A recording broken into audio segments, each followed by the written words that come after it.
there. In this video, I'll share my experience auditioning for Yale School of Drama, plus some tips for your drama school audition. So, before I applied, I often heard advice from students and teachers alike. Don't try to impress the auditors, don't try to guess what they're looking for, rather, be yourself in the audition. Seems like sound advice, right? But then I thought, who else would I be? And furthermore, aren't they asking me to embody at least two different, hopefully contrasting characters in my monologues? So what does be yourself even mean?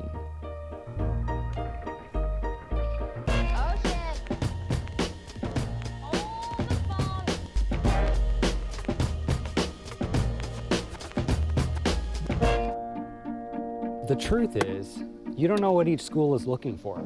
There are a variety of factors that go into selecting a particular class every year. Often, drama programs are creating an ensemble of students, and while you may give a kick-ass audition, you might not fit into the group being curated that year. Ultimately, you don't have control over the selection process. What you do have control over is the quality of your work, your preparation, and what you want to say or contribute as an artist.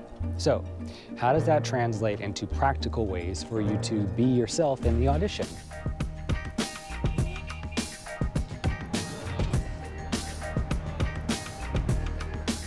Finding material that inspires you can be daunting. So, the best place to start is yourself. What speaks to your heart? What do you have to say as an artist and as a human? What offers a glimpse into your soul? I can't stress enough how important it is to reveal your humanity through your work.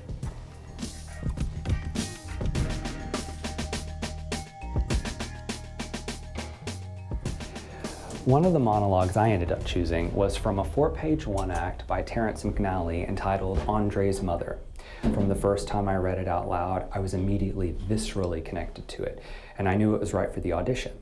So, if you want an example of what I mean by choosing personal material, check me out performing this monologue in the link above.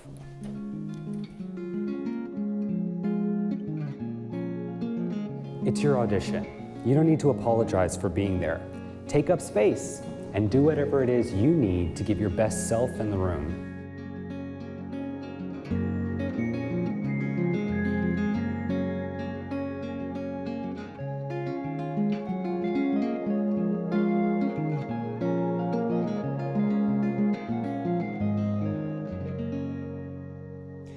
In my initial audition, I was in San Francisco. Okay, so I had just finished my 2 monologues and they felt great, strong, full, connected, and suddenly the auditor asked if I had a 3rd and 4th piece. Now, thankfully, I came prepared. However, the monologue he asked for was at the climax of the play. It starts at a peak of emotional conflict for the character, and I didn't have the benefit of the waiting room to prepare. So what did I do? I had 2 options. I could either rush into the material and fold under pressure, or I could take my time, do whatever quick preparation I needed in order to fully invest in the new circumstance and character, and then soar. And that's what I did. I took a moment to switch gears, I yelled out loud, not worrying what the auditor might think of my preparation, and then I catapulted into the next piece in an authentic way.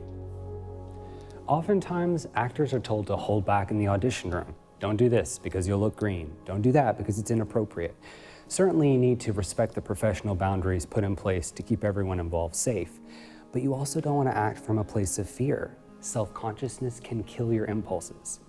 In San Francisco, I gave myself the permission to prepare how I needed to give my best performance.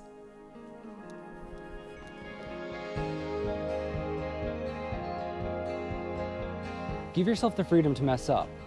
Oftentimes, the unexpected and fabulous happens when you aren't trying to control everything. At the end of the day, you're auditioning for a training program. Perfection is not expected, so be messy, be authentic, allow yourself to breathe. Otherwise, you might miss the chance to be yourself in the room. Okay, so during the callback weekend in New Haven, the actors performed their monologues again for a larger portion of the faculty.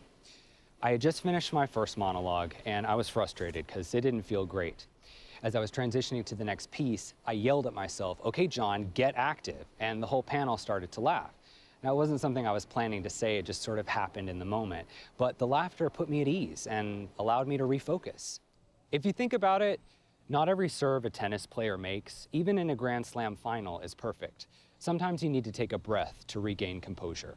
If I hadn't given myself the permission, who knows how the rest of the audition would have gone?